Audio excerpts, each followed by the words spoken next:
Kamu pernah nggak sih kebayang untuk kerja tapi bisa sekaligus bantuin orang lain atau local community? Nah, di sini ada Ricky yang kerja di PBB atau IOM ya, dan base-nya di Thailand pada saat ini. Tepatnya kerja di sektor human trafficking. Yuk langsung aja kita ngobrol sama Ricky. Gue Ricky, gue saat ini kerja sebagai konsultan di salah satu lembaga PBB bidang migrasi namanya IOM, International Organization for Migration. Saat ini gue lagi bantuin IOM yang ada di Bangkok, Thailand. Nah, di pekerjaannya Ricky, apa sih suka dukanya gitu, atau plus minusnya kerja, atau bisa juga share secara keseluruhan ya experience-nya Ricky kerja di PBB. Suka dukanya, ya sukanya ya enak. Kerjanya memang sesuai dengan minat ya. Emang dari dulu pengen kerja di bidang humanitarian dan kerja di lembaga internasional seperti PBB gitu maksudnya. Dukanya ya tentu karena ini jauh, nggak di Indonesia, jadi jauh dari keluarga sih sebenarnya. Dan jauh dari teman-teman. Jadi kalau lagi misalnya libur, lagi nggak kerja, lagi off gitu. Jadi masih karena saya baru masih belum sampai 6 bulan dia ada di Bangkok, jadi masih get used to it itu, maksudnya menyesuaikan diri lah dengan kawasan Thailand. Walaupun sedikit banyak orang banyak bilang gak beda jauh kok, ya memang gak beda jauh, cuman dalam hal tertentu misalnya kalau kita memang tinggal lama seperti nggak terlalu banyak teman gitu, maksudnya kalau di Jakarta kan bosen dikit udah langsung ada teman bisa diajak nongkrong gitu ya. Kalau di negara orang yang kita baru pertama kali datang belum sama persis seperti itu. Kalau secara keseluruhan tuh kerja sama orang Thailand tuh gimana sih? Di kantor saya sih sebenarnya bukan cuma orang Thailand ya, tapi juga banyak berbagai macam orang yang punya latar belakang kewarganegaraan yang berbeda gitu. Karena kan PBB sendiri sebagai lembaga internasional tentu juga diverse ya. Tapi tentu juga karena memang ini kantor Thailand, jadi memang mayoritas dari para pegawai juga orang Thai sendiri gitu kan. Nah, uniknya dan memang bekerja dengan orang Thailand seperti kita tahu bahwa Thailand ini kan sangat kulturnya agak sedikit beda sama kita ya, walaupun sama-sama Asia, di mana kita seperti kita tahu orang Thailand itu sangat sopan gitu, sangat lembut, nada bicara juga nggak terlalu tinggi. Nah, kita yang kebiasaan mungkin di Jakarta ya misalnya yang agak sedikit tinggi nadanya, ngomong secara langsung gitu, maksudnya straight to the point, eh, itu cenderung kita di sini agak tentu mungkin agak sedikit lebih menyesuaikan diri ya, biar nggak disalah persepsikan sama lawan bicara kita.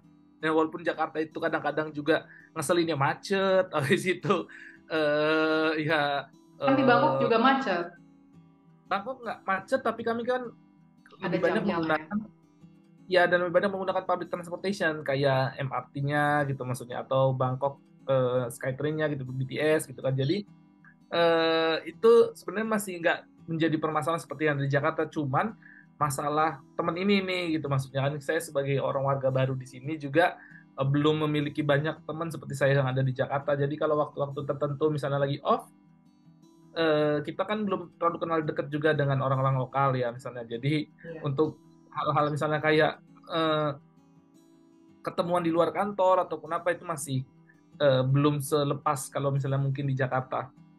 Iya, butuh waktu lah ya. Tapi kalau orang Thailand itu sendiri open gak sih sama ekspat?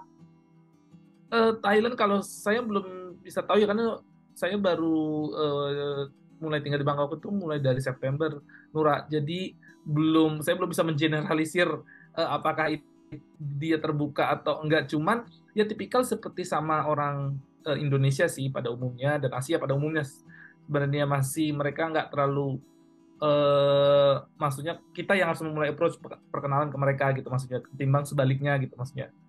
Terkait pekerjaannya nih, kalau untuk load pekerjaannya tuh gimana sih tipikal kerja di sana? Apakah lembur yang lama, terus banyak deadline atau gimana tuh?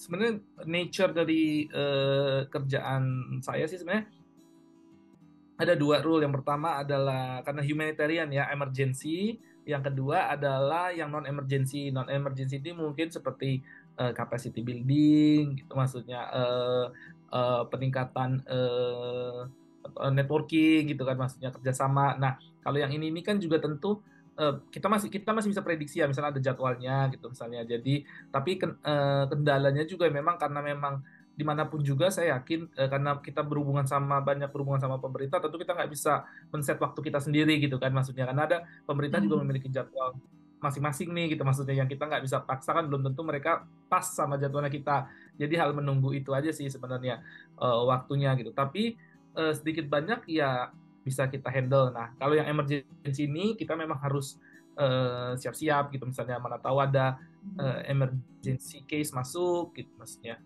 yang harus ditangani segera ya. Jadi tentu ya itu tadi kadang juga apa namanya muncul itu di luar jam kerja misalnya yang normal gitu misalnya. Tapi kan namanya kita tahu kita mau kerja di humanitarian gitu loh, humanitarian sektor, ya tentu ya sudah siap dong, harusnya udah tahu dan paham dengan apa namanya kondisi-kondisi tersebut. Nah, kalau misalkan lo bisa kasih saran nih ke teman-teman atau open gimana sih caranya gitu, langkah-langkahnya untuk bisa kerja seperti lo ini? Karir ini kalau bisa disiapkan itu kayak gini ya, misalnya itu mungkin kalau bagi adik-adik mahasiswa ya dari magang sih sebenarnya, karena mereka bisa masuk sedini mungkin dalam radar ya para lembaga UN ini gitu loh, maksudnya bahwa ketika kita sudah masuk di situ seawal mungkin kita akan punya chance yang lebih besar sih untuk apa namanya untuk nanti bisa punya prospek karir di situ gitu. Nah, yang kedua tentu adalah konsisten ya. Misalnya memang kita bidangnya di situ, jangan tiba-tiba loncat lagi kemana gitu. Dan yang kemudian ya ketika kita misalnya sudah masuk di situ, baik misalnya dalam hal misalnya magang atau apa ya, tentu kita banyaklah aktif gitu, maksudnya untuk mau belajar hal-hal yang baru gitu, bahkan yang di luar dari apa yang kita sebenarnya ditugaskan di situ gitu. Sehingga kita mendapatkan pengetahuan plura gitu, maksudnya pengetahuan dan pengalaman yang tentu itu sangat berguna. Terus cara daftarnya gimana tuh? Dari websitenya kan ada, apalagi sekarang kan ada namanya juga portal di tiap lembaga